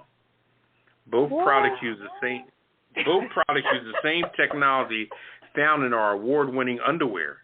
Now they have underwear as well. They make underwear that keeps the gas down? It keeps the gas. When you fart, it goes into the carbons of your drawers, and it just absorbs in there. This highly carbon acts as a absorbent, which attracts the trap's fabulous odor and simple reacts to it. And it keeps this unit keeps the smell in your drawers, and it simply reactivates it. When it's washed, it cleans all the funk out that's being held in your drawers. Now, what about people who don't sleep? What if you don't sleep with drawers on? So what is I guess well, these are sheets, right? But they're also saying their product, that their underwear gets trapped in their drawers. But anyway, okay, this brand new product is the latest in a long line of successful odor eliminator products that Shreddy brands have known to include in their patented underwear undershorts. So if you pull up Shreddies, which is spelled SHREDDIES, I really venture to see what their website looks like. It's Shreddies, SHREDDIES. I'm not promoting their asses, but they saying that the average person, which isn't me, according to Shreddies, they're saying that the average person passes gas 14 to 20 times a day. Now, That's a lot. I do not pass gas 14 20 times a day. What are people eating? I don't think I farted all day. I'll be honest with you. I don't think I farted all day. I'm just saying, I want to know what's up with your diet if you have that much gas. And they say also people experience most of their farts when they're laying down. So this company got a real hustle going on. These motherfuckers are straight hustlers. They're making you think that your ass is not your friend. Hey, how do they know that you fart laying down majority of the time? But 14 to 20 times a day? Do you fart 14 to 20 times a day? That sounds very excessive to me. Look, some people be farting and moving. Like if you're in a store and you go past something in the aisle and you're like, oh my God, they be farting and moving. I do not. You don't fart. Yeah, I don't know about where they get their statistics from. Oh, God. I don't fart 14 to 20 times a day. I think their fart statistics are off. Yeah. And if I fart more than usual, it's almost leading to me having to sit on the toilet. It's a couple good farts is a good prelude to having to take a crap. That's a warning shot. That's a warning shot. Hell yeah. Look, if you guys got any questions or comments about our weird news, hit us up tonight, please. 914-803-4306. If you guys want to know about the stats on the farting, hey, we know the stats for sure. We're going to take a quick break. We're going to have to. I need to regroup. Yeah, we got to go do some fart counting, and we'll be back on the other side of the break on the Pajama Party Show. This is the Pajama Party on Blog Talk Radio. The Pajama Party is produced by DC Homegrown Entertainment at www.dchomegrown.com. The views and opinions expressed on this program are those of the Pajama Party crew and you. So pick up the phone and dial 914-803-4306. That's 914-803-4306 and tell us what's on your mind. There's a big fluffy pillow reserved just for you at the Pajama Party, so call us now. And remember, it's PJs only, no clothes allowed. Pass it on. Log on to www.apajamaparty.com and click the Listen Live banner or call 914-803-4306. Now let's get back to the crew and more of the Pajama Party. Is it tea time, darling?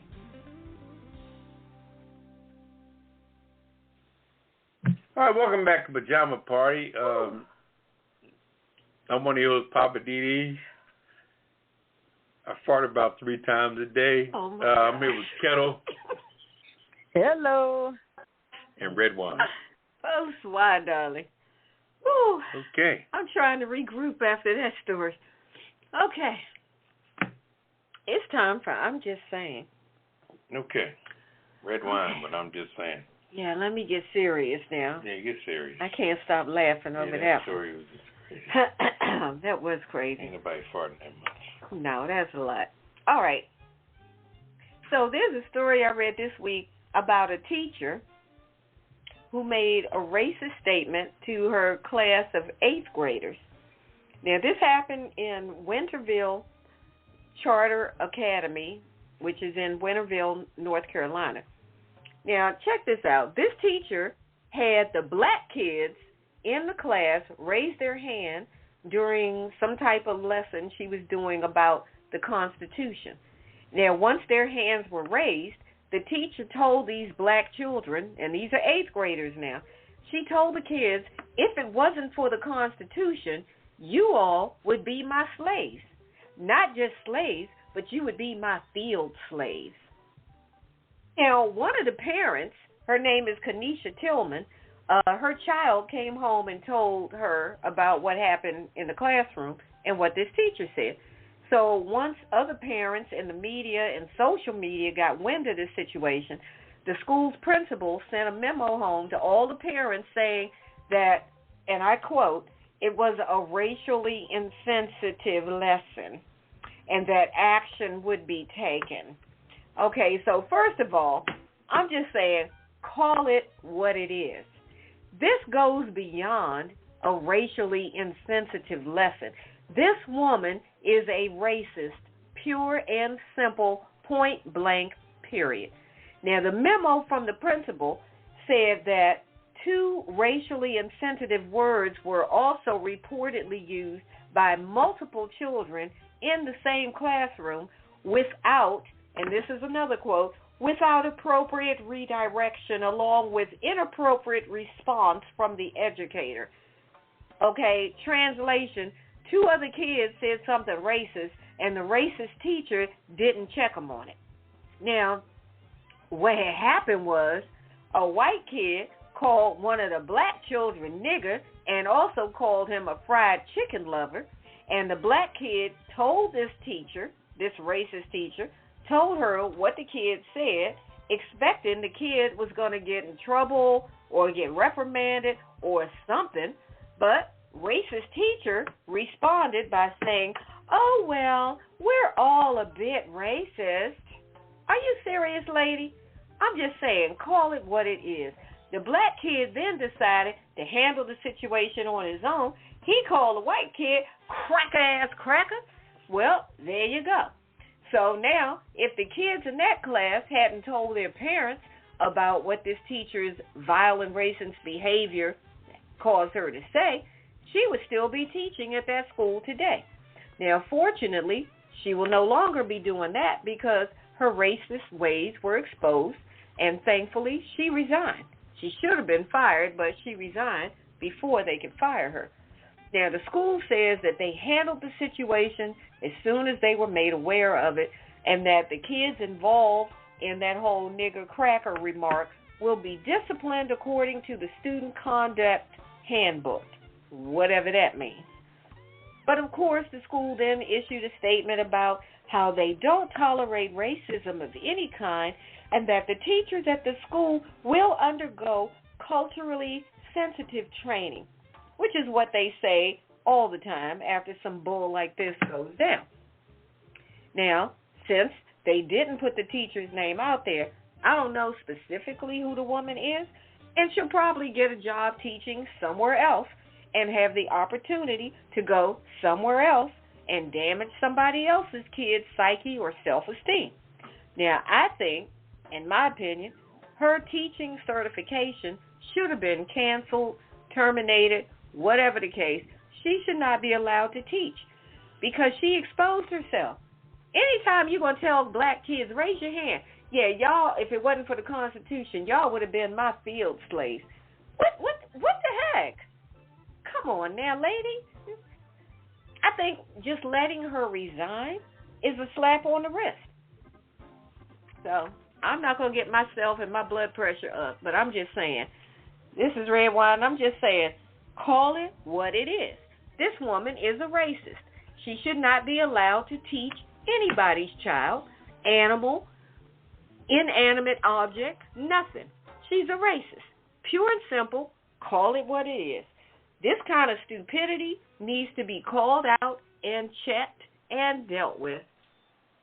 That's it. That's all I'm saying. How you going to let her resign? How many times are you going to go through the same BS? I'm telling you. If you're racist, you're racist. Exactly. That's crazy. Go get a job somewhere. Exactly. That's what I'm saying. It's like you just take off your blue shirt and put on a green shirt and go somewhere else wearing your green shirt. Yeah. Why? That's how they do it. You should be but, you know, flagged. maybe you should be marked. But maybe the parents should go after her because more or less she violated their civil rights. I mean, that could fall under that It is the particular rights umbrella. of the children. Right. So that's what I'm saying. You know, the parents. You know, we as parents, we need to start going after the teachers, not just the school letting the teacher go or reprimanding the teacher. I would, you know, go as far as, you know, you violated my civil rights. So it's about the principle right now. So, and all of this stuff about, you know, we're going to send them through some sensitivity training. I'm like, give me a break with that. You know, that's because, you know, they're all friends, you know. I mean, they all think alike. You know, all the white teachers and principals, you know, they hired each other. They hired everybody that they know from the beginning. So therefore, when it comes time to discipline them, they're between a rock and a hard place because they all be drinking together, going bowling together, and doing everything together. And now you're gonna tell somebody you're gonna be ordered to do discipline. That they all got the dirt on each other, so nobody can throw anybody under the bus. But she didn't even discipline the child. You let this white child call this black child nigger and fried chicken lover. And when the child told her what this white child said, her response was, well, I mean, we're all a little racist. Well, then at that point, right. But see, at that point there, you're in the wrong damn school or something. You got to just make a move completely. And that's what gets me, too, when a lot of black folks finally come to their senses, you know, when they start be looking real foolish because they've been kissing white ass forever, and then their child get compromised and they finally come to their black ass senses. But, you know, anyway, that's a whole nother story. Okay. Can't open that can of worms. All right, we're going to keep moving. All right. Kick that can down. Yeah, keep it moving. We're going back to you, Poppa DD. Living for the city. I'm working overtime here. Well, you know, I just think the term that Black Lives Matter has been that was long overdue. I think that particular saying or slogan should have been out 100 years ago. Easy, you know, easy. I mean, like we said earlier, like I said, that story that I didn't touch on about the cells from the lady, and also from the Move fire back in West Philly years ago. Come to find out that Drexel University, I believe it was Drexel University, ended up with the bones of one of the children that was you know burnt in the fire. And they're saying, well, how the hell did the bones of this child get in a Drexel University laboratory that they've been showing to different students for years? And here it is, the early 2020s, and this happened back in 1985. And how did Drexel University get a hold of bones of one of the African? Their last name was Africa. One of their remains in '85 in a fire in West Philly end up in a university to be tested by students in a lab when them bones should have been buried in 1985 with the family, with the kids, in the proper funeral burial. So how do white folks get a hold of their bones to test them for whatever the situation is? And then, like you said, and I even seen on shows, and they would show these different shows on that network. What's that network they would show ladies having babies and stuff on that network? It wasn't Lifetime. It was Discovery. Yeah. And most ladies they showed having babies with black women. You know, they're breathing hard and push, and then they don't show the actual vagina or anything, but they do show the damn baby popping out and the umbilical cord and all that, because white women don't go for that shit. And black women just get, I don't know, and they're not even offering them money. They just give them a little story, well, it'd be great science. You'll be doing a great service and teaching other people, you know. And like I said, we were raised to be so nice and so kind that people take advantage of us on all levels. And that's the real fucked up thing about, you know, the kindness. Like I was saying with Trump, with him being a raising hell badass, he never learned to be decent. So therefore, all he knows is savageness, and that's all he did for 4 years as the president was been savage. He just been savage, firing people and everything. And like you said about the postmaster earlier, you can't even see.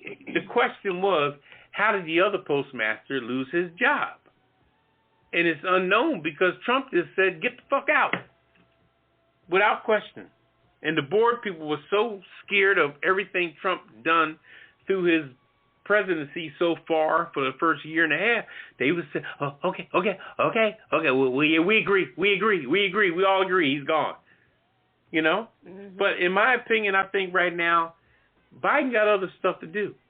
This is why he ain't focusing on the postmaster, is because he's trying to handle Afghanistan and trying to handle, you know, the infrastructure and all the stuff they're trying to do with the debt ceiling and keeping the government working and the government not shutting down and keeping America's bills paid and keeping the interest rate in perspective. That shit takes time and effort. That takes paying attention to shit. But Trump didn't give a shit about none of that. That's why the world was so messed up under his watch, it wasn't even funny. But them dumbass people that's following his ass thought he was the greatest thing since sliced bread. And they still do. So all this is to be continued. To be continued, because it's rough as hell. Yeah, you're right about that. It's rough as hell right now. Arrogance is not going to win. And them Republicans are going to soon find that out. All this on TV, you see them every day. They're arrogant. They're just, you know, all they do is just talk belligerent and that shit gets old, man. People get divorced and all fucking these Republicans, you'd be surprised their backstories. Anyway, we're gonna move on. Okay. That's all I got on that. Okay. I did have a follow-up for you. I looked it up to find out what happened to the previous postmaster. There was a woman, her last name was Brennan, who was the previous postmaster. Mm-hmm. Trump was pissed off at her because he didn't want her, for whatever reason, to have the job. He kept riding her and complaining about her. She retired. She finally just got to the point where she said, you know what, that was his way of getting around the whole situation. Exactly. Mm-hmm. So he didn't actually fire her. But see, he just kept on digging until she decided to retire. But my question is, how do you get around anything when the whole world's watching? Well, you know, he doesn't care about that. He just kept on making comments cares about how the Postal Service is losing all this money. This person is not doing a good job because if they were, they wouldn't be in such a hole like they are. Let me tell you something. And she finally just said, you know what, I'll resign. You know what? I don't need this. Let me say this. I'm going to say one thing. Get off my soapbox. Okay. Let me say one thing. All right, one thing. If you think that going around and cheating on your mate, you can only get caught by your mate, then you're crazy. Okay? Mm-hmm. If they got brothers, sisters, aunts, uncles, cousins, nieces, nephews, and you walk around going to movies with somebody else holding hands like it ain't shit. And I'm saying that with Trump is that you think everything you do is so fragrant that you could do stuff so freely and openly. Somebody is paying attention somewhere. Always. Anyway. I was just giving you that info. That was his move. Yeah. He pried her out because he knew the rules. Yeah. So he pried her, and she was another person. Kept riding her about deal to Amazon, and now they're making all this money, and you're losing money. Which go to show you pay attention to postal shit, but the world's going to shit. Exactly. And that's why I said Biden is paying attention to more serious things. All right. We're going to take a break. Hollywood. We're going to Hollywood, or we're going to Hollywood. No break. Nope. Keep it moving. Hollywood. Let's go to Hollywood. All right. All right, what you got, and give y'all the rundown. Ray J files for divorce once again while battling pneumonia. How can you do both? I'm not understanding this article. It goes on to say Ray J is battling a nasty case of pneumonia. According to reports, Ray has once again filed for divorce, apparently filed Wednesday in L.A. Supreme Court, all while he's in hospital with pneumonia. How can you do both? You can't be in court and in the hospital, so that doesn't make sense to me. His manager, he goes on to say went into the hospital 4 days ago. Doctors initially thought that he had COVID-19, and they put him in the COVID ward. But apparently he did not. He had a bad case of pneumonia. And from reports he's saying that no one has come to visit me. My thing is, if you're in the COVID unit, ain't nobody coming to see you. So you might as well forget that. You got that right. He said, I'm like, come on. If anything, your parents will be there at least. The wife might not be because you keep going back and forth, trying to get a divorce. So I don't know. That's we're gonna put that out to the jury. I don't know what's gonna happen with that. Also, Tamar Braxton hints at return to reality TV. Here we go again. Earlier this week, during a performance, Tamar revealed that she and her family have plans to bring back their popular reality series, Braxton Family Values. But they're going on a new network. Right. So, going to see how that transpires. But, I mean, for her to go through all this mental breakdown and everything, my thing is, why would you put yourself there again? But money is money, I guess. So, I mean, we'll see. We'll see what other network, is going to pick her up. Apparently, they probably been shopping this around to some other networks, and, hey, they say, okay, it's a go. So, we'll see. Just have to keep watching. Also, Dave Chappelle faces backlash over a new comedy special, The Closer. On Tuesday, Chappelle dropped his last stand-up special for Netflix called The Closer. In one clip, he talks about rapper DaBaby and his controversial statements as Rolling Loud Festival in Miami. He goes on to say, in our country, you can shoot and kill a nigga, but you better not hurt a gay person feeling. And he also talked about, he discussed the LGBTQ community, specifically transgender women. So he's been making some jokes on that also, and people, they ain't seem too cool about it. He's been going in hard. Yeah, I'm like, okay, all right. I'm going to start throwing daggers at you. Don't start now, won't be none. That's what I'm saying. Also, Justin Bieber and his wife may be having a little little baby. He's been hitting around about that. They're working on that. Also, he has a new doc called Justin Bieber, Our World. Goes backstage and, his concerts and, his kind of transformation from where he was to where he is now. He's kind of grown up. We've seen him as a little boy. Now he's 27 years old, husband, maybe a father soon. So I'm going to check it out. Okay. The documentary came out today. So it's called the Justin Bieber, Our World. So, yep. All right. Well, you let me know. Yep. Okay. I will not be watching it. Okay. Let me. Yeah, it might be interesting. Also, Patti LaBelle, she was in concert not too long ago, her and Gladys Knight. And she says Gladys Knight has been helping her get through the recent death of the Dash woman from the LaBelles back in the day. She just recently passed. She was 76. Oh, yeah. And, Sarah Dash. Sarah Dash. They kind of did a tribute, the concerts that they did together and everything. And she's been helping her get through, this particular time for her. So I didn't realize Patti and Gladys Knight were pretty good friends. Seem like they are. So, I mean, that's a good thing. And last but not least, my 007 comes out today. No Time to Die. This is James Bond. This is his last go-round.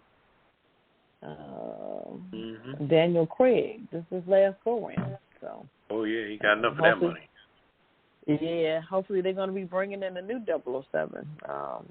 Everybody's abuzz about a new black 007 female. Her name is Lashana Lynch. Really? She's been on the Captain Marvels, Bulletproof, Fast Girls. These are some of the movies she's been in.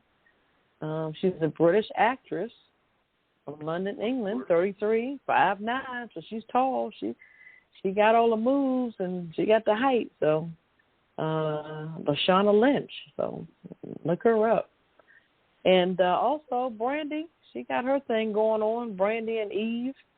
They are starring this new ABC pilot called Queens.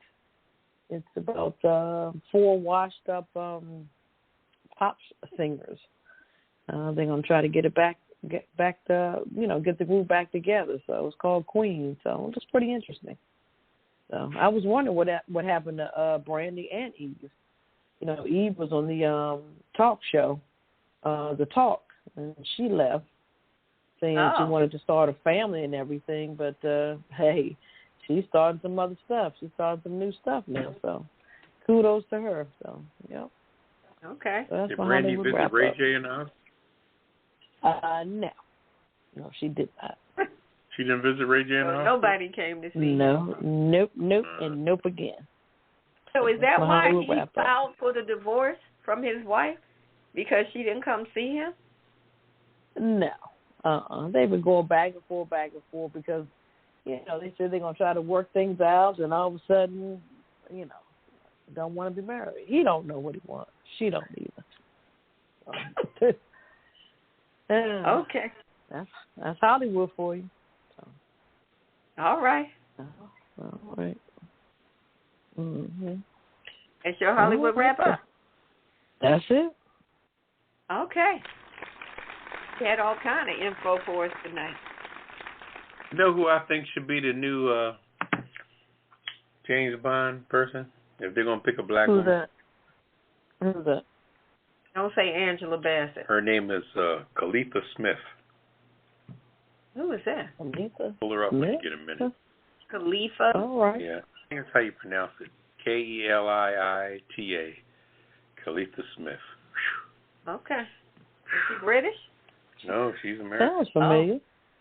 Oh, that's her playing the Bernie Mac. Khalida. Yeah, Bernie Mac show. Oh, her. Bernie Mac's girlfriend. Okay. Wife. That was his wife. Is that his wife in the show on the Bernie Mac? Yeah. Oh, yeah. Yeah, Khalida. Oh, yeah. She's a beast. For her age, that woman is so in shape, it's not even funny. Well, they're really, at least the writers are really married to the idea that it needs to be somebody Needs to be British, yeah, but I just think Miss Smith is That's what I saw one of the writers saying on some show.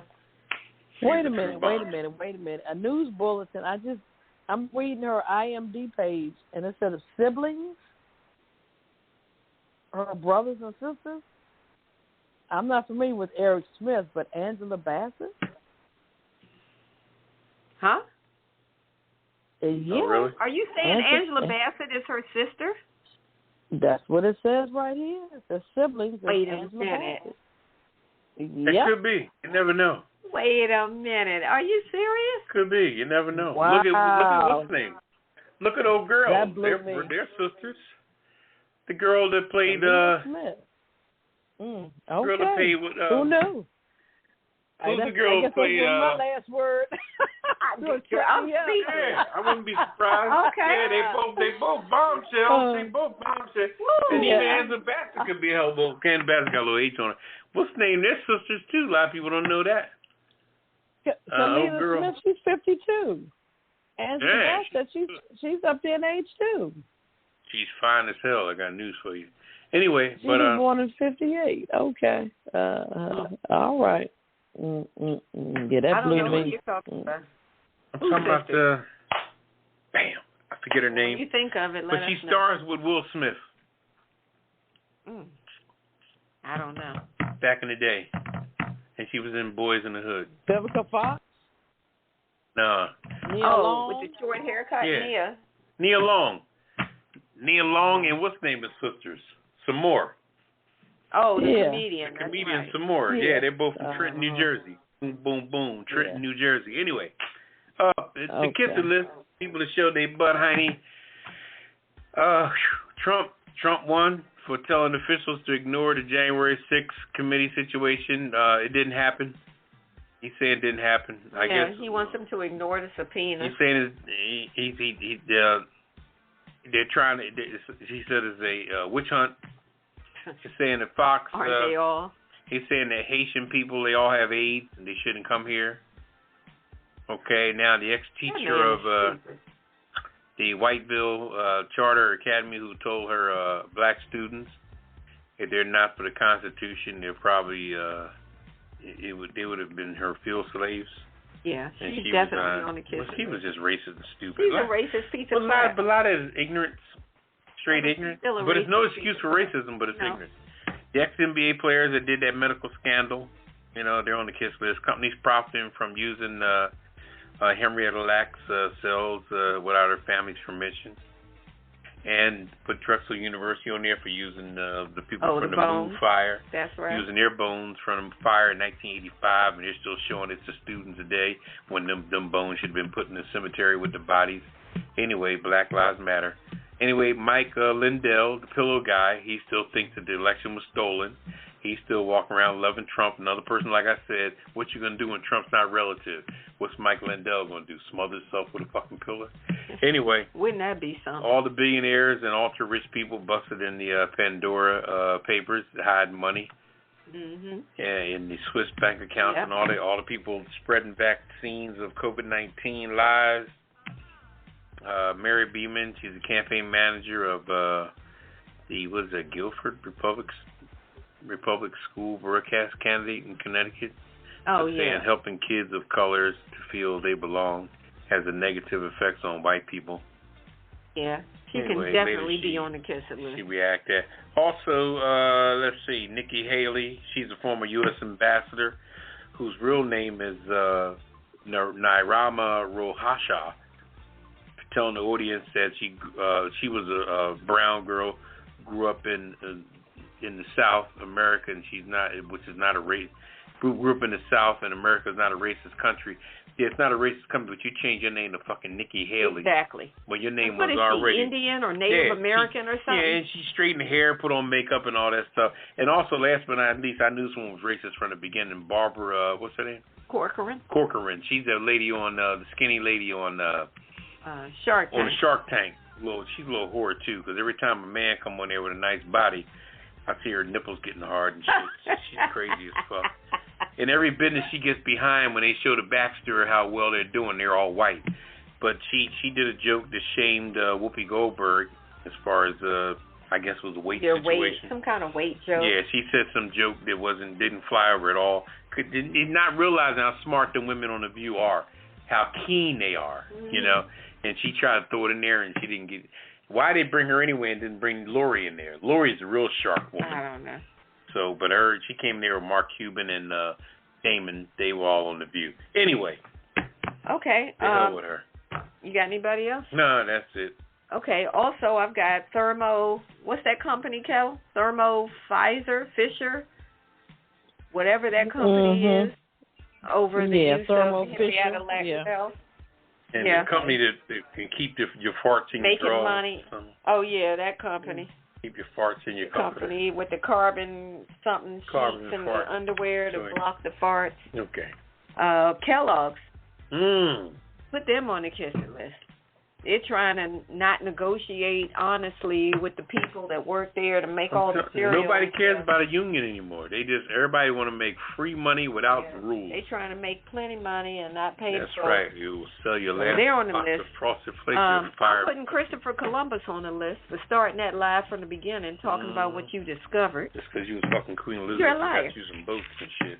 And also we have Mario, the guy who tried to hire a psychic to remove the curse that his girlfriend put on him or something. How you going to get money from a court from a psychic? Yeah, I'm like, dude, they don't give guarantees. But psychics, they just take your money. But psychics have a client privilege, don't they, like doctors? Like a doctor? Probably.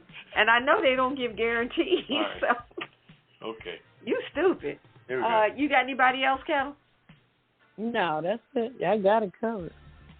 Okay, well, we have Did I get him? Yeah, Postmaster LaJoy. Your Joy. Put him on the list. All right. Yeah. And that board of governors. And the board of governors with him. Except for the one black man that's on the board. I'll let him have a break. He fired the woman, too. Fuck him, too. Anyway. Okay, we have a special prize for everybody on this week's Kissing List. And here it is. Kiss my entire ass. Kiss my Irish ass. You better kiss my Irish ass. This world, kiss my ass. Kiss my ass. You can just kiss my ass. Baby, you can just kiss my ass. Oh, you can kiss my country ass. I said if you got a problem with any of that, you can kiss my natural born redneck to the bone, ever loving country ass. That's right.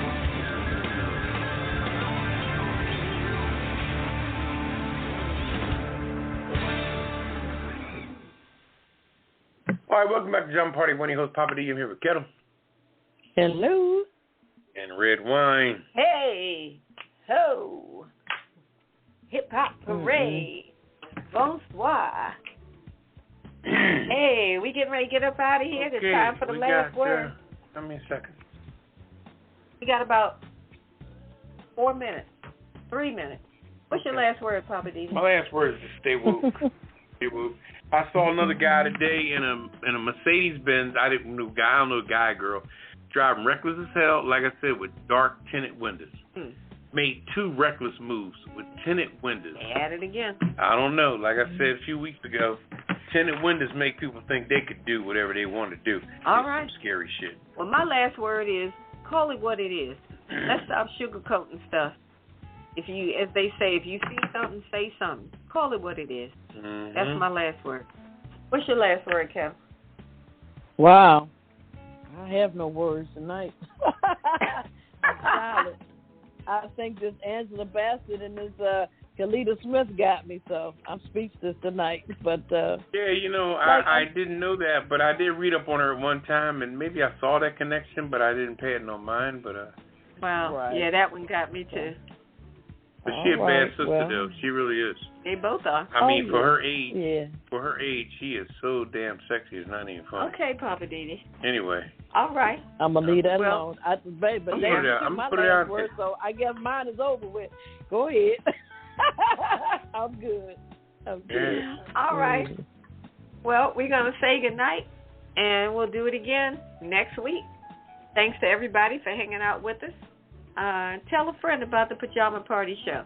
You can check us out on pajamaparty.com. Don't forget the A, pajamaparty.com. Thank you so very much. We're going to say goodnight, and we're going to bounce. Say goodnight, Poppa DD. Good night, everybody. Say goodnight, Ketel. Good night. And good night. Bonsoir. Arrivederci. Adios. Ciao. Till next week. Initiating shutdown sequence. Is it all over, Rock? I guess so. I bid you farewell, arrivederci, sayonara, and all that sort of jazz. Well, when you gotta go, you gotta go. Well, good night. Yabiko. Sana. I regret to announce this is the end. I'm going now. Good night, and good luck. Was it as good for you as it was for me? Now give me a kiss and say good night. Good night. Good night. Thank you. Goodbye now. Goodbye. Goodbye. Thank you. Goodbye. Thank you for attending our show, and good night.